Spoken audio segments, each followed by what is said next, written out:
This regular open meeting of council, May the 27th, 2025 at 2 p.m. in council chambers. Well, first of all, we will look at the approval of the agenda, and I don't believe there are any late items. Thank you. Could we have a motion, please? Councillor King, Councillor Chong, all in favor. Thank you. And the regular open minutes of May the 13th, 2025.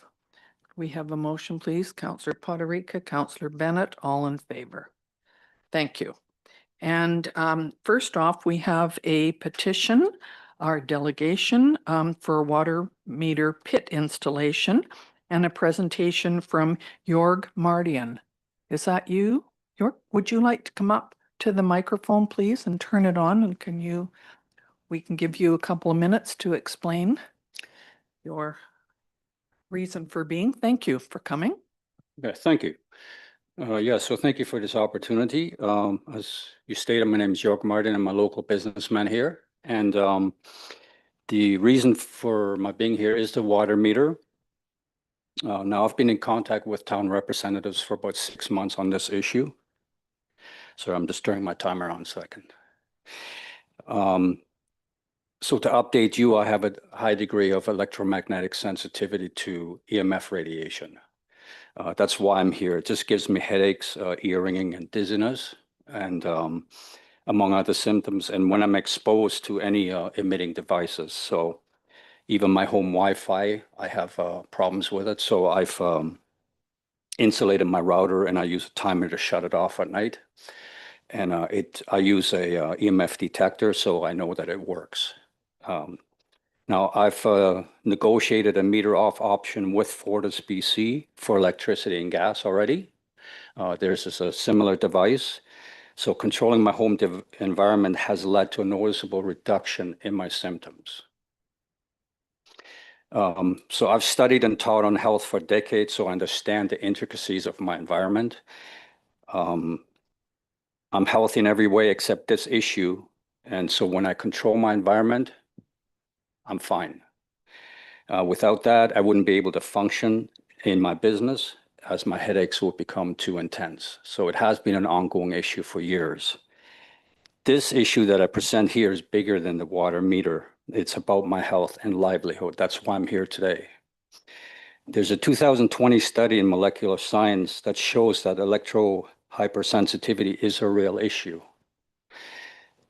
With 80% of patients showing oxidative stress and issues with blood flow, and suggesting the order is linked to the nervous system. So it does explain a lot of my symptoms. I've submitted 6 peer-reviewed studies. I do hope they've been read. And they do show that there's undeniable proof of biological effects of consistent low-level exposure to those with hypersensitivity. Now, my question is, if science is the highest proof in our society, shouldn't we follow that when it presents evidence? So having a look at those studies, we can see that there is evidence of what I'm talking about today. Neptune seems to think so because they gave their study to us.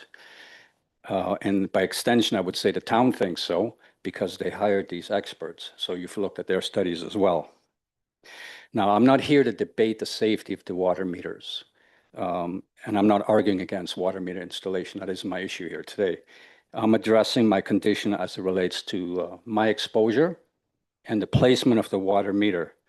So Mr. Risling has already agreed to an external water meter placement. I've been in touch with him. However, the cost of $5,100 is prohibitive, to say the least, given what I've presented. The town already provides a free external installation for homes with outside shutoffs, and your RFP states that others will be decided on a case-by-case basis. So given how few residents would likely share my condition, accommodating this request wouldn't set a costly precedent. So my request today is very simple. Because of my health and my livelihood possibly being affected by this, I'd like to ask for an outside installation without the extra financial burden on me. The $5,100 would essentially equal multiple extra years of of water payments due to no fault of my own. So besides today, I've exhausted every option with the town. COVID has already destroyed one of my businesses. And rather than retire, I have to keep working. So if this approach today fails to resolve the issue, then I don't have a choice. I have to resolve this issue outside of these chambers. And that's not my wish. You know, I came here today, I prepared myself, I put considerable time and effort into this already. And so you, the council, you're here for the well-being of the citizenry, not only through governance and service delivery, but also to ensure that there's fair decisions made in case of injustice. So through my presentation today, I hope that you can see that my case fits this criteria. So I respectfully ask that you grant me this reasonable request. Thank you very much for explaining the concerns. I'm not sure if anybody has any questions. I've just got one. You said that Fortis and is it TELUS that do a reading without having the problem with EMF radiation? Is Fortis does. They have Fortis does? 2 meters. They have gas and electricity that are on the same. And how do they deal with that? They come to your house and read the meter rather do, than yes, ma'am. like they used to before we got, Yeah. okay. All right, thank you. Councillor Bennett, do you have a question? Thank you, Madam Mayor. Yeah, can you tell us what kind of business you have? Is it working out of your home? No, I work out as a personal trainer and nutritionist. So Okay.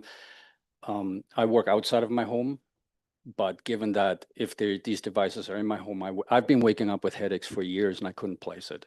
And until I figured this out, as soon as I figured it out and I fixed the solution before this came along, you know, then it was all right. But now if I have additional devices in my home that I can't do anything about, I'm going to go back to square one. So it does affect my livelihood.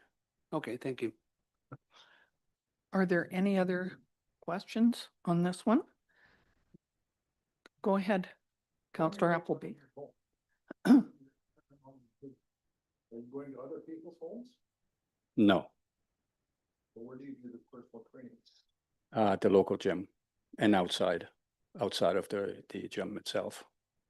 So I realize I know what you're getting at. There are, yeah. Are you affected at the gym? It depends how close the device is. Like say even my phone here, I have this in airplane mode at all times when I'm carrying it. I rarely have it on. And it depends on the level and the time of exposure. But if I sleep at night and my device is on at night, I wake up with headaches. So I don't know the amount of time it is, but I know that it affects me and it's been going on for years. As soon as I fixed the problem and I insulated my router, my headaches have gone away. Okay, thank you. I just had one more question. Have you contacted Interior Health? Do they have any idea about this condition that you have? And have they given you any advice? Unless you look at the latest studies, the studies that I've shown you, they're 2020 and on, they're current. This is not a condition that's widely accepted. If you look at Jupiter's study, it says that people are basically making this up. If you look at the current studies, which I've presented, it says it's a viable condition. So I'm not going to get anywhere with Interior Health, except I've already expended so much time and effort taken away from my business because of this, countless hours and money and time to go somewhere else and explain this and to start over. I don't even know where to begin. Okay, thank you very much. So council, we can accept this information, or we can make a decision on it. What is your wish? We just accept the information now. Yes, absolutely, we could do that.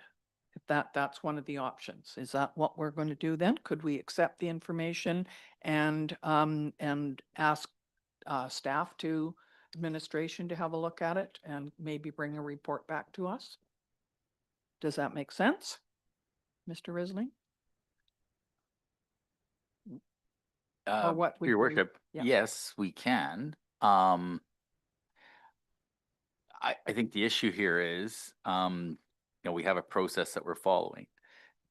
this is somewhat different. And therefore it really falls really amongst the folks here as to whether they'd like to make an exception or something like that to the request. Like it, unless you're giving administration direction on what to do research or something like that, this really is a political decision on regarding the request.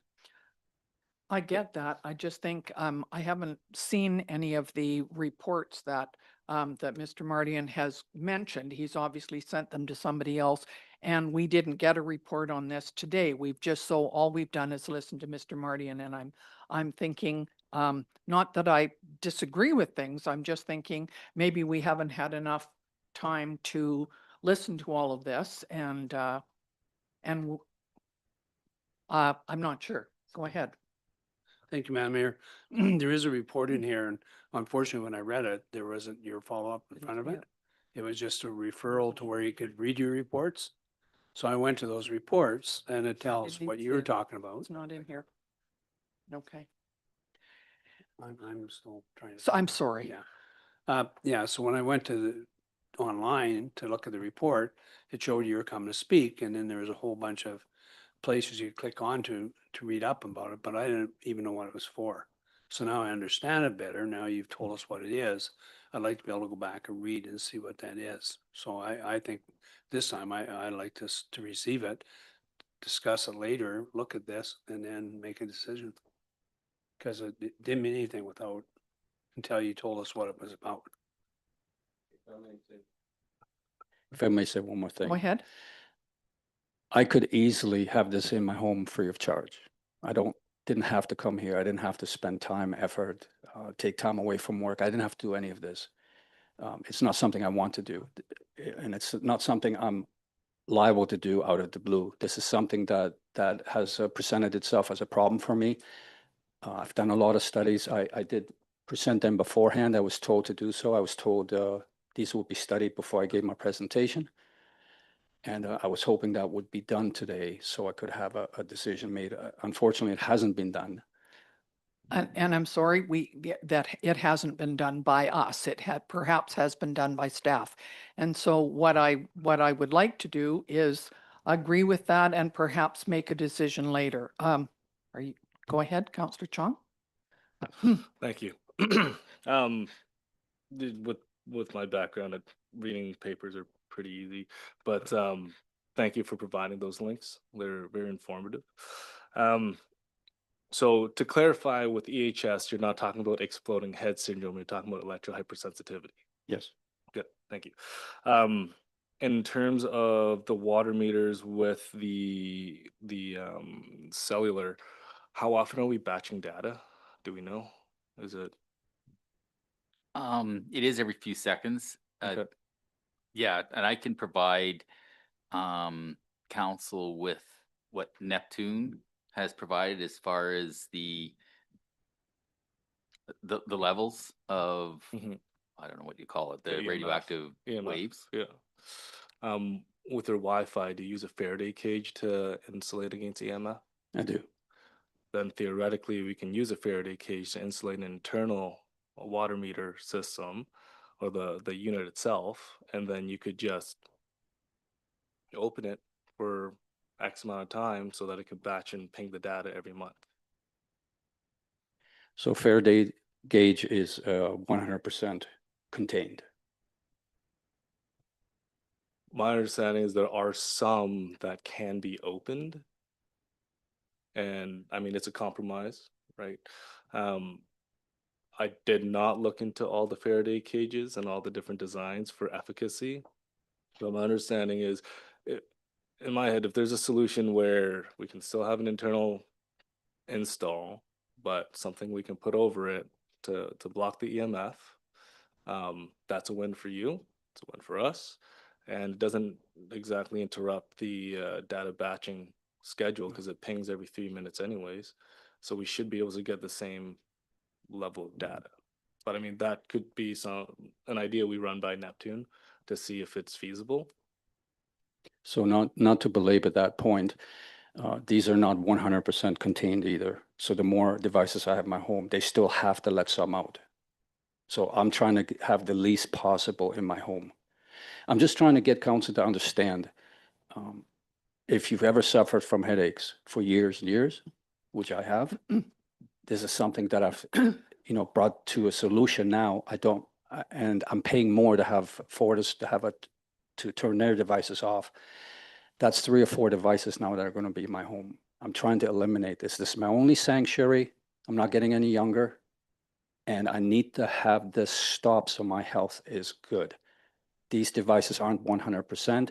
I'm just asking you to consider, look at the studies. Nothing is 100%. There are going to be other people with outside installations. I know that for a fact. Mine isn't going to break the bank on this. So I'm just asking to have it put outside. Nothing is guaranteed with my headaches.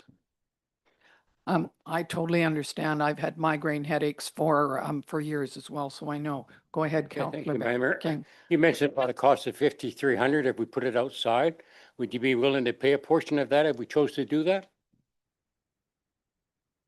So essentially, I'm being punished for my condition. That's what I'm here for. There's nothing I can do about it. It came to me out of the blue. I knew nothing about a water meter. It's going into my home, my sanctuary. I have not asked for it. I'm not being belligerent on the issue. I never have been. I'm not saying I'm fighting any of this. It's the placement of the meter. And so because I'm suffering because of it, I have to pay. Even if I pay half of it, that's about 4 years of water costs that I have to pay extra on top of the water costs that I'll be paying. I'm being fined for how it's affecting me. We totally understand your condition, and I think you've provided a lot of information. I would like just to maybe we agree that we just have a look at some of these options and get back to you as quickly as we can. At the moment, you don't have a water meter in there, so that isn't affecting you until at such time as one goes on your property, right? Wherever it That's right. is. Yeah. So I think it's been moved. I don't know whether Councillor Appleby can move on this issue or not. No? Only water issues. So, well, this is a water issue, so I guess you can. Sorry. Well, Councillor Appleby, Councillor Potterica seconding it. Is that all right? Or did you need to speak? Yeah, go ahead. Yeah. Thank you, Your Worship, and thank you, Mr. Reading. Just one question here with regards to, I know the meter off options that exist currently with Fortis, both on their hydro and their gas, and there is to about 2 years out, I believe, for Fortis to roll out the replacement of their current regular meters out to gas meters. Do you pay read fees on both of those? I pay extra. Thank you. Okay, so it's been moved that we have a look at this issue. It's been seconded. I'll call a question. All in favor? Okay, that's everybody, I believe. Thank you very much, and we will get back to you. And in the meantime, you don't have anything in there to deal with it, so you're okay. Yes. For now. Okay, thank you very much for coming. Thank you for your time. All right, next we have the audited financial statements from the town of Vesuvius and for the town of Vesuvius and Sun Bowl Arena, and a report from our Director of Financial Services, Mr. Zackel, and from Jennifer Saville of MNP. Go ahead, please, Mr. Zackel. Thank you, Mayor McCordoff. So the recommendation that we're requesting is that council approve the 2024 audited financial statements for the town of Vesuvius and Sun Bowl Arena as presented. I'll touch on the some of the highlights of the financial statements, and I'll have Jennifer present the audit opinion for both the town of Vesuvius and Sun Bowl Arena. So for the town of Vesuvius financial statements reflect a continued improvement in the financial position of the town. Cash surplus was for the general fund $1,215,253. Sewer fund $449,892, and water fund $455,805. Our net financial assets, the net debt measures the municipality's ability to cover its financial liabilities with financial assets at a given point in time. Town's position increased by $5,070,069, bringing the net financial asset balance to $16,578,987. Our reserve funds held in reserves totaled $30,902,800 as at December 31st, or 2024, and that compares to $25,252,023 in 2023. Under our debt, our fire hall debt is $4,815,643. Roads, $232,024. Our sewer capital debt is $2,808,459, and our water debt is $1,349,339. We also have operational and fire service equipment debt of $1,313,218. Under tangible capital assets, our tangible capital asset net book value totals were $86,047,482 as compared to $82,627,000 in 2023. Our Sun Bowl Arena had a net deficit of $38,332. And I'd like to pass this over to Jennifer at this time to present the audit opinions for both town and Sun Bowl Arena. Go ahead, Jennifer. Thank you. So for the town of Osoyoos, we have audited the financial statements of the town of Osoyoos, which comprise a statement of financial position as at December 31st, 2024, and the statements of operations, changes in net financial assets and cash flows for the year then ended, and the notes to the financial statements, including a summary of significant accounting policies. In our opinion, the accompanying financial statements do present fairly, in all material respects, the financial position of the municipality as at December 31st, 2024, and the results of its operations, changes in net financial assets, and its cash flows for the year then ended in accordance with Canadian public sector accounting standards. Our opinion for the Sun Bowl Arena is very similar. In our opinion, the accompanying financial statements present fairly in all material respects the results of the operations for the year then ended December 31st, 2024, in accordance with Canadian public sector accounting standards. Thank you very much. Council, does anyone have any questions or concerns? I have one, or do you go ahead first, Thank you, Councillor Mayor. King? Just curious on fire hall, what type of interest do we pay on our loan? Sorry. Our long-term debt is under the Municipal Finance Authority. I believe we have that debt interest rate in here. Just have to look for it now. There it is. So 2.80% is what we're paying currently for the fire hall debt. And could I ask you to comment, please, on the Sun Bowl Arena statement of operations, the deficit of $38,334? Don't know whether that's Mr. Zackel, you're going to talk about that. Yes, so we had additional wages that we incurred because of staff being off on disability. Still needed to keep the staff contingent there to keep the facility operating. So we had a combination of that and some maintenance costs that come in higher than expected.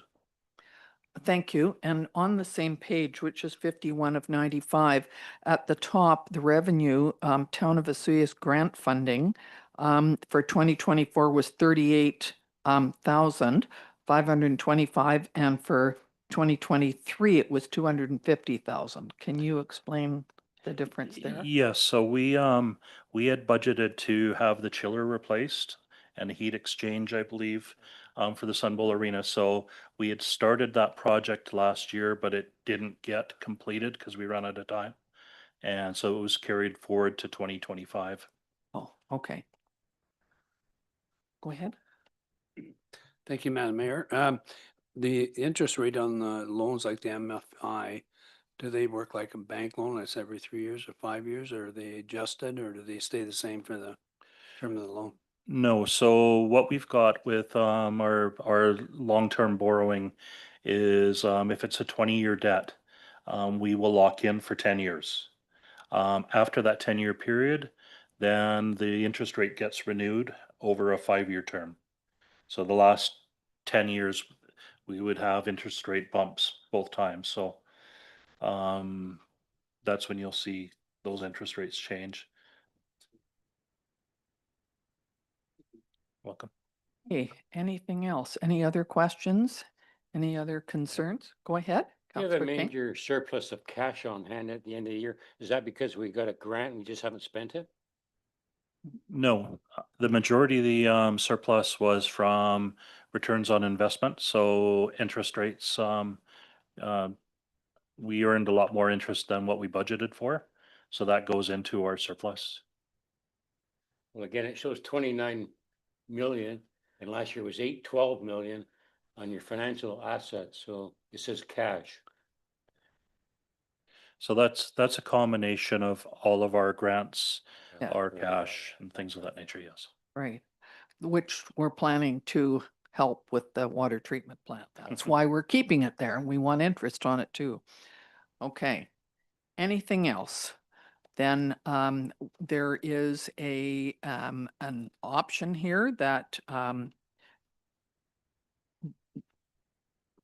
that council approves the 2024 audited financial statements for the town of Vesuvius and the Sun Bowl Arena as presented. Councillor Bennett, you're making that. Thank you. So seconder. Thank you. Councillor Poderica. Any other questions? Oh, go ahead. Yeah. Thank you. There's 3 areas in the budget that references note 16. Where's note 16? So the first one is on page 10. So 2024 budget and then bracket note 16. So on the financial statements, page 14 is where note number 16 is, and that's budget data. So basically, under our capital projects, the budget gets split between the tangible capital assets and non-tangible capital assets. So that's where it's referring to. Thank you. You're welcome. No? Everybody's good?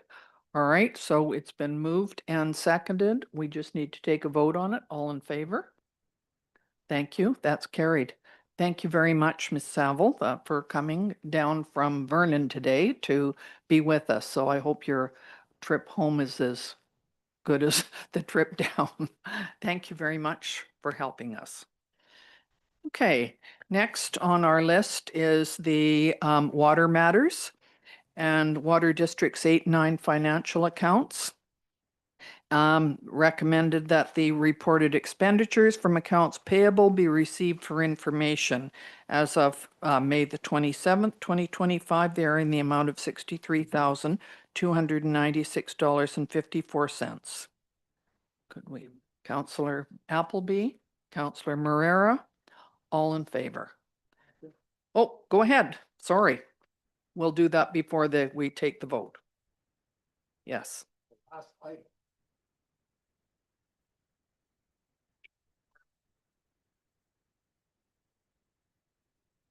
Last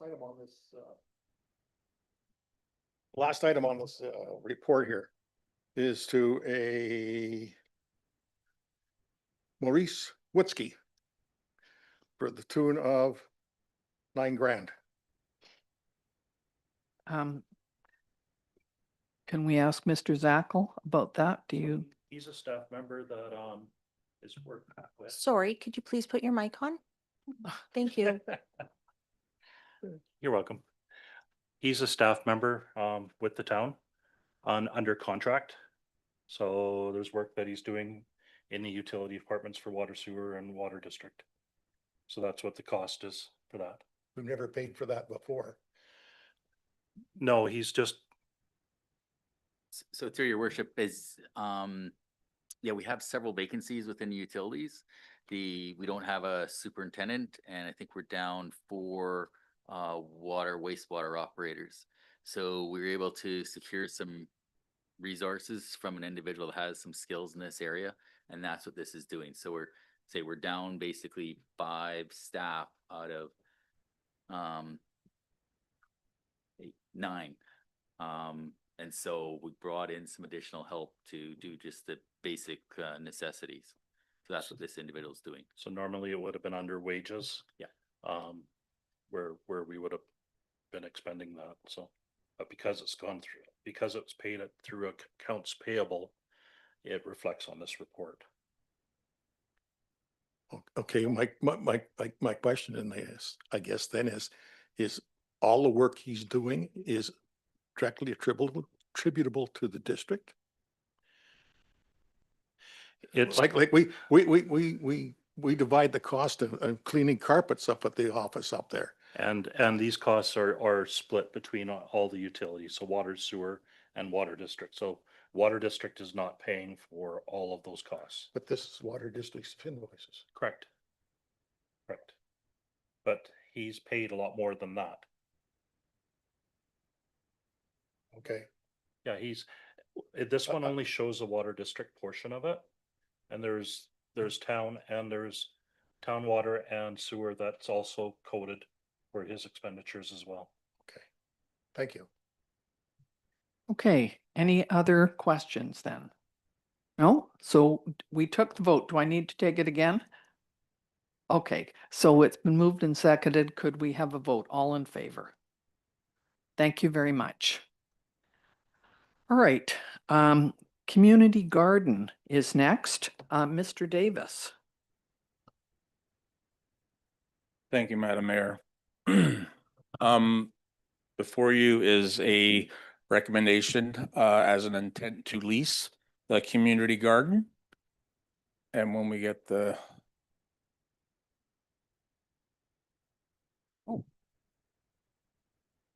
Good, you have a little presentation.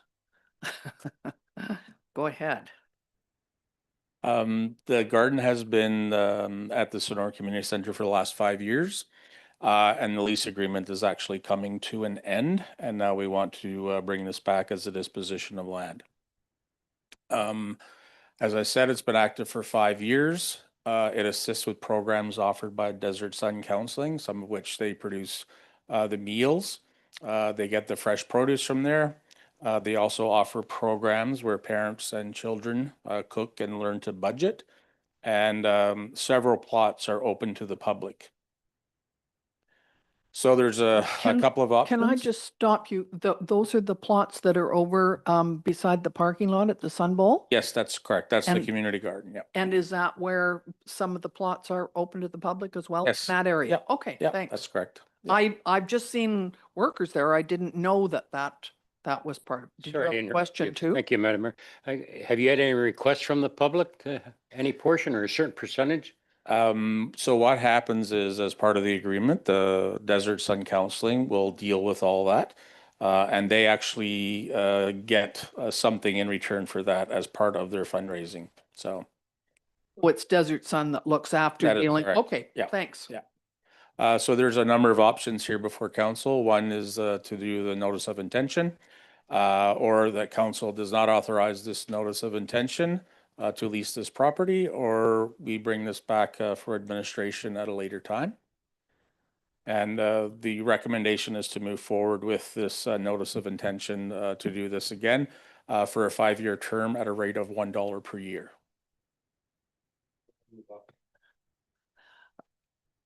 Seconded by Councillor Chung. And I think this is likely run by volunteers, isn't it? Yes, that is Yeah, correct. So Yep. that's even better. Go ahead. Thank you. I noticed, so the irrigation seems like it's fairly high. And I was there because I was at the park with my daughter. When it is windy, none of that water hits the garden. It just gets blown across. So as just a suggestion, maybe we look into lowering it so we can just be a bit more mindful of water. We could for sure. Yeah, Yes. that's just a comment. Yeah. Thank you. Good catch. Yeah. Go ahead. Thank you, Madam Mayor. Or maybe it should change to drippers instead of the sprayers? We can definitely look at ways of minimizing the water use for sure. Yes. Yeah, good. Great, thank you. So is, we got a mover and a seconder yet? We Yes, do. you We just do. haven't taken the vote. That's That's where we right. get mixed up. All right, all in favor. Thank you very much. Thank you. And next we'll on to the beach toy box policy. Thank you, Madam Got Mayor. another presentation for us on this? Yes, yes, thank you, Madam Mayor. The most exciting stuff is yet to come. So before you is a policy related to our beach toy box. It has been placed on the beach and it has been there for a while. And it is something that we want to follow through on. So, the box itself would have free toys to use at the beach. And we're looking at a new policy that's coming forward here today. When we talked to MIA, they wanted to make sure that we had signage on site, which we will actually do. And the area is well defined, and it will be. And to have some kind of operational terms of maintenance, so it is a safe and a good place to use. They also felt that, as per our last conversation, to have an agreement in place wouldn't be needed, Okay. because we're actually, going through everything that we need to make sure that the non-liability issues would present itself. So the discussion here with our lovely pictures, that we approve the toy box policy COM 011, or that council would like to make some changes and bring this back at a later time. And obviously, the recommendation is that we approve the beach toy box policy COM 011. Move option 1. Have you used it? Your daughter? No, I just wondered. No, we like Jarrow Beach a bit Oh, more, but okay. we'll see. Thank you. Yeah, go ahead with your question. Yeah, thank you, Madam Mayor. I see like you maintain if they get broken or that, whatever covering germs, how often they get cleaned? I'm not sure, but I don't think that would be an issue if it's outside. Obviously, if we're on the beach and we're doing beach cleaning and, we notice something as staff, we could, easily accommodate that. That wouldn't be the intent. The intent would be for the users and for the people that are wanting that service, even through the daycare, because they would host that or use that at quite a lot.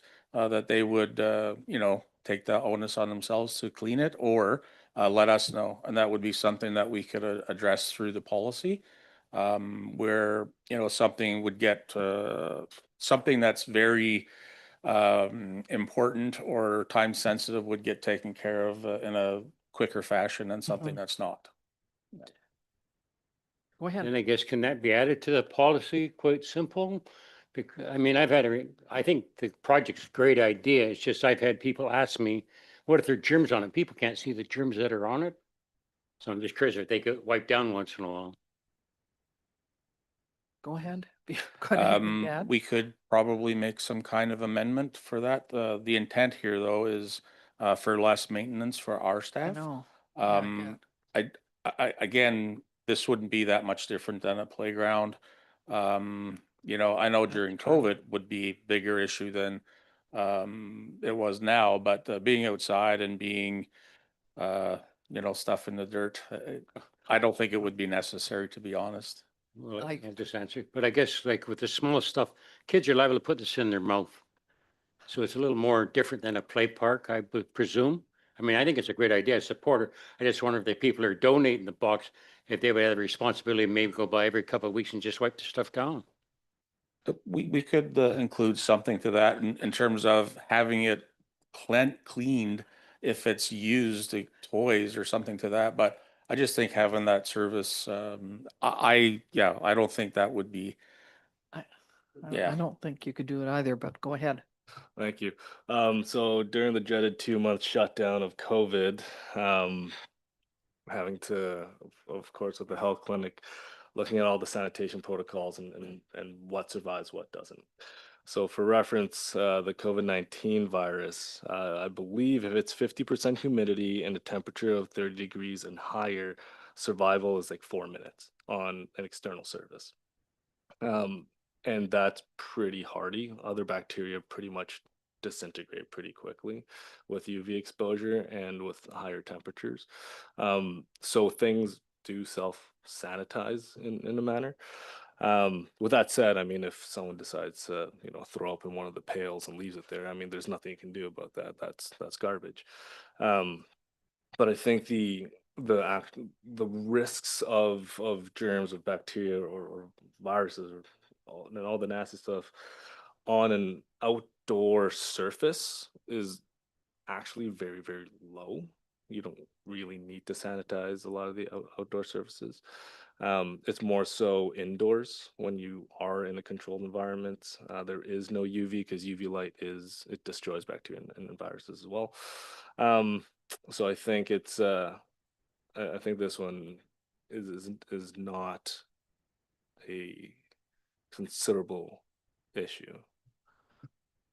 And my thinking, you're concerned about kids putting toys in their mouth. My assumption is that this toy box is more for younger children, not probably 0 to 5 or something like that. And presumably they would have a supervisor there, Yeah. either somebody from the daycare or their parents or grandparents or something.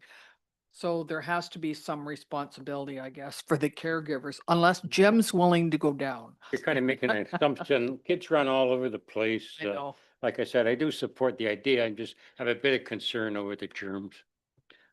Well, I suppose they got the same germs on all of the equipment that kids use in at the school at recess time too. I know I've dealt with it. I can remember, interesting, when I was teaching at the elementary school, we had a bridge that was built out of, does anybody remember this? It was a bridge built out of big logs and chains. And I don't know how many PE classes I helped some little kids, because it was quite high up, to go across there and to get from one side to the other. And they were thrilled when they could do it.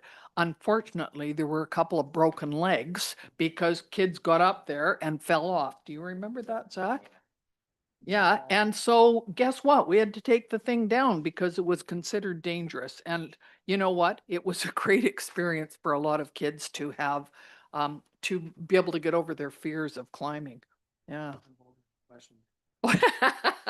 So we will go back to the recommended policy. Is that what you're saying? Counselor Bennett? No, I get it. That council approves the beach toy box policy, COMS -011. Okay, seconder. Counselor Pottery. Sorry, your worship, it's already been moved and seconded. Oh, We just need to You want vote. the vote. Yeah. So it's moved and seconded, Please. now the vote, all Yes. in favor. Thank you. Thank you. All right, more fun. The Penticton Water Park. Mr. Davis. And the excitement continues, Madam Mayor. Thank you very much. So this is coming back today. We've actually advertised the advertisement for 2 weeks in the local paper. And this was brought to council earlier, and the intent at least was put out there. Just to recap here, the town holds a license with the occupation, license of occupation with the province. 30-year term. I believe we got 25 years left on that. The sublease will expire May 31st. They're looking at a 3-year proposal with an option to renew for an additional 3 years. The Penticton Water Park has other locations in Peachland, Kelowna, and Penticton, and I do believe they have in Quebec as well. And the equipment is maintained to a very high standard. Obviously, the new additions with the Moby Mac and the floating chair was something that we really encouraged and promoted through the accessibility. And the options before council is that we actually move forward with this lease agreement and approve it as it is for the amount presented at 10,500 plus 3% for 2025, and then an additional 3% annually for the 3 years. Or that council approves the sublease of a different rate, or that we do not approve, or that council does not approve the sublease with the water park at this time. And the recommendation is to move forward with the conditions set forth by council. Thank you very much. Counselor King. I'll move option 1 with a question. Okay, somebody going to second it? Thank you. So go ahead with your question. You mentioned Moby Mat. The company's going to provide a Moby Mat Yes, that is correct. Yeah. and some type of water equipment? Water chair, Yeah, just thank you. same as our I just water wanna- chair. that I we just have. want to make, Mr. Davis, can I ask I'm assuming that the date for starting the water park is the 2nd of July? That is Am I correct, yes, correct? after the fireworks. Yeah. Yes, after July 1st. That's Okay. correct. And there is a place down there for them to put a storage shed? Has that been?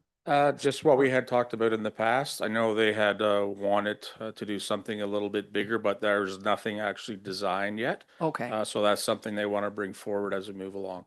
So they just sort of set it up when they start in July correct, and yes. take it down at the end of the Yeah. season? Okay. Yeah. Okay. Thank you very much. So it's been moved and seconded, and we will take a vote on this. All in favor? Thank you very much. Thank you, Mr. Davis. Thank you. And next is the bylaws, Building Code Administration Amendment Bylaw.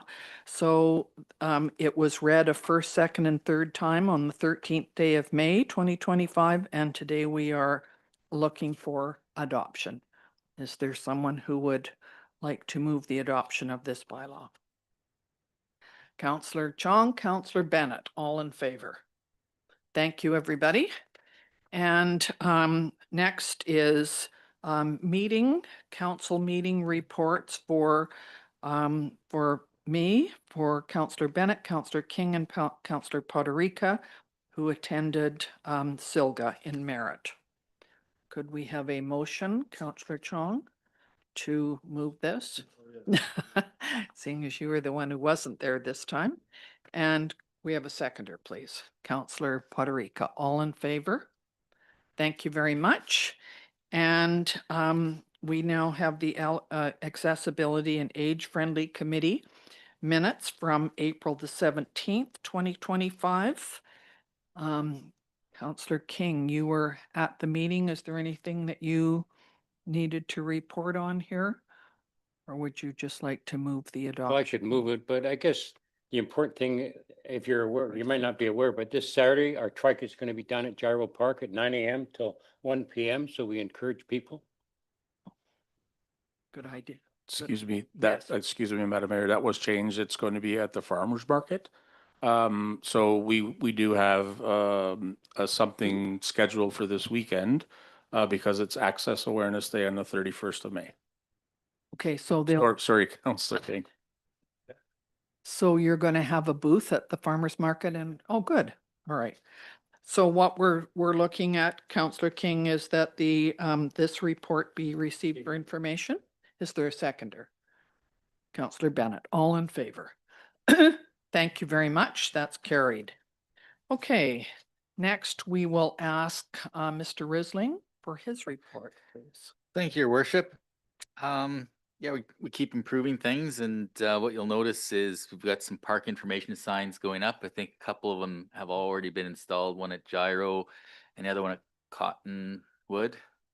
Okay, there's to be a couple more along Pioneer Walkway and the plaza. And what we're hoping to have happen here, they're basically gonna be information bulletins, and we're gonna have on part of it talking about all the festivals and things that go on in our community, and then we'll also have the ability for people to put up things such as garage sales and dogs and kittens for sale and that type of thing. So it what we're hoping to have happen is a couple things. First of all, kind of a one-stop shop, seeing all the great events that are occurring within the community, and talking about not only what's happening this weekend but into the future, with the idea of as people are walking around the community, seeing what's happening in October, and maybe they'll come again. So we're using RMI funds to we used a resort municipality initiative grant funds to put those up. So I just want the public to know that, again, those were grant funds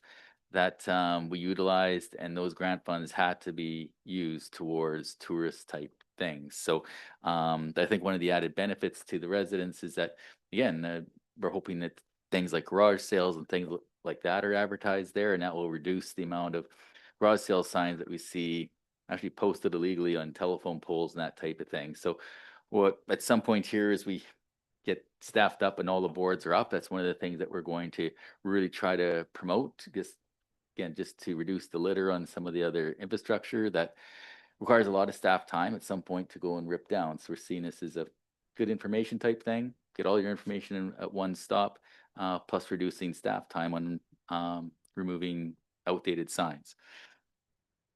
The pop-up roller rink is scheduled for May 24th at the Sun Bowl Arena. TGIF event was held on May 9th, and again, another about 20 people attended. And a volunteer appreciation luncheon occurred, but I think some of the counselors will bring that up. We're also working on still some many unsightly properties, so we just encourage people, tidy up around the yard. It does take a lot of staff time to work on these properties, and at the end of the day, it is going to get cleaned. We really don't want to go to that extreme, but so we're just asking for people to, keep their yards tidy and keep our bylaw officers doing the things that are more on a proactive type thing. And we did hire a new bylaw officer, Brandon Warner. That was done actually at the last council meeting, and we're hoping to hire 2 more here for the summer months. They're starting up in June. On a financial side, property tax notices were mailed, and they're due July 2nd, and also the second quarterly utility bills were mailed out. Fire department, again, doing a lot of training. Volunteers work hard. They're doing something called the bump and runs to further their skills in wildland fire, and some quick attack and hose deployment. Don't know what that stuff is, but I know it's draining. From the planning side, just so the public's aware, the airport master plan and financial analysis survey is now available on the website. I'm definitely looking for feedback, and it'll come back to council in a month or so. As far as new businesses, Siam Thai food truck is at Goodman Park. There's a change of ownership for Wake Pilot, and a couple changes of addresses for various businesses. Sean O'Brien's, and they do swimming pool maintenance and groundskeeper type stuff, and a couple more food trucks returning this year. Our little donut factory along Pioneer Walkway, and Krusty Joe's Pizza and Pit Stop Smokery behind the band shell. So we do have quite a few more requests for food trucks. I know a lot of people love them or they hate them. But we do have a lot this year, and just so the public's aware, we're doing a business license review, and we got a lot of feedback on food trucks. And I think one of the positives is we got a lot more requests this year. And so we're really going to take a look at how those are working within the community, because there are some spaces that they're at that they haven't been before. So this is a good news type thing. We have more businesses in town, and we'll be able to actually experiment with a few things prior to council's review later this fall. And a reminder on the automated cart response. That's the end of the month here. So if you are happy with the standard package, you don't have to do anything. You'll get the standard package of it. You already have the 240 recycle. You'll get the 120 on the garbage and the 240 on the yard waste. If you do have a cart that you want to sell to the town, you have to let us know. If you want different sizes, you have to let us know. And if you have a contract with Waste Connections right now, because some people do, there's about a couple hundred people that actually have rented carts, and you want something different, you've got to let us know. Probably the biggest announcement is the 3-zone water restriction. So we've taken out some ads on that. So we've been on this 3-zone which is a change from our odd even address system. So that is now in effect. So please take a look at our website. It's also in the newspaper as far as to look at the 3 zones. And on June 1st, we go to stage 2, which is a watering of lawns twice a week. So lots going on as far as a kind of a regulatory piece. So we've got a lot of messaging out there, and hopefully everybody can keep it straight. And we appreciate the public's help in doing what they do to make our community much more attractive and sustainable. And that's my report. Thank you very much, Mr. Risling. Did you have a question? Okay. Just want, from your comment, roller skate Saturday night, Mr. David, can you tell me was that very successful, or how many people, do you know? Yes, it was. We had about 60 people. We were a little bit late getting the ad out there, but we had a really good turnover for it. It was really good. Okay, so we need a motion, please, to receive the CAO report. Thank you. Councillor Chong, Councillor King, all in favor? Thank you. Now we will go to council reports. Councillor Chong, you're first. Thank you. Probably be echoed by the rest of council. Attended the volunteer appreciation luncheon on May 14th. Just again, always give another heartfelt thank you for all the volunteers who do just amazing work in this town.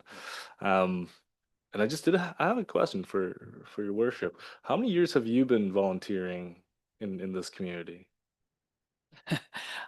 Well, I have received the most, an award for the best highest volunteer, probably about 40 years. I've also done it for the district, as well. So I've had several awards. Thanks. And that's amazing. I was minus probably 6 years old when you started volunteering. So no, again, it just goes to show how strong this community is and that volunteers are the bloodline. So aside from that, again, beach volleyball starting June 11th. Again, want to thank Director Davis and his team for their assistance with that. Yeah, that concludes my report. Thank you very much. Councillor Poderica. Thank you, Your Worship. Again, attended the volunteer appreciation luncheon.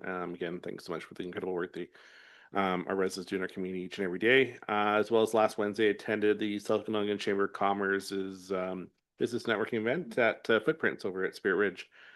So thank you, Spirit Ridge, for hosting that event, and thank you to the Chamber for having. Probably had about 50 or 60 when I was there. It was actually a really good turnout for them. And again, a really great venue and really good opportunity to meet not only with business leaders here in the OCS, but throughout the South Okanagan. And that's my report. Thank you. Councillor King. Thank you, Madam Mayor.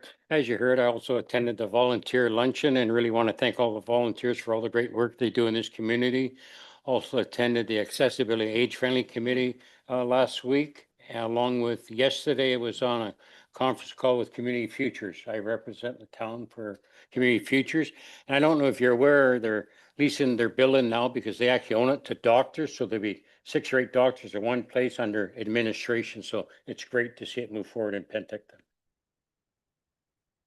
Thank you. And Councillor Bennett. Thank you, Madam Mayor. As well, I attended the appreciation luncheon and want to thank all the great volunteers. Then on May 21st, I attended the quarterly library board meeting in Kelowna. And just so everybody here knows, June 1st to June 17th, it's our year and the library will be closed. Be getting a whole bunch of updates, new floors, a bunch of painting, and I'm sure you'll be happy over at the Sonora Center to get all those upgrades. So that's June 1st to 17th, they'll be closed. And the only other thing really was talk about the incorporation of OK Falls, that once they incorporated, there would be a new member that would be appointed to the board. And that's my report. Thank you. So a couple of things. I'm encouraging everybody to take the Make Water Work pledge, because I was at a Okanagan Basin Water Board meeting, and the pledge, the launch has happened. It's all of the communities in the South Okanagan. It happened to be at Armstrong last week, so I did not attend because it was a little far to go. However, I have already pledged on the website, and I'm hoping that everybody else will as well. Actually, the past mayor of Armstrong publicly challenged Osoyoos to see, because they've won it several times. And we haven't yet. We've come in second quite a few times. And so what the mayor said, or past mayor, Chris Pieper, said that, and he sent me an email saying that publicly challenge us, and if they win, we have to provide wine to Armstrong.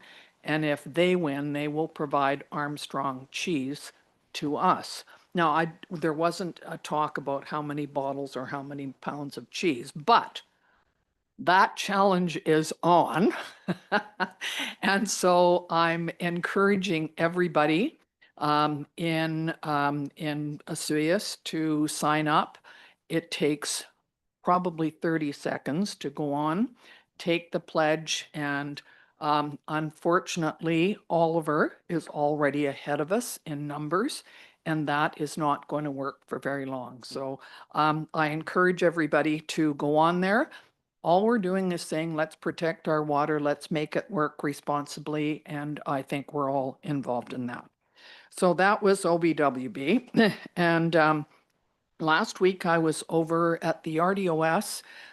Instead of our meeting in Penticton, we went to Princeton for the day, and because they had mining days.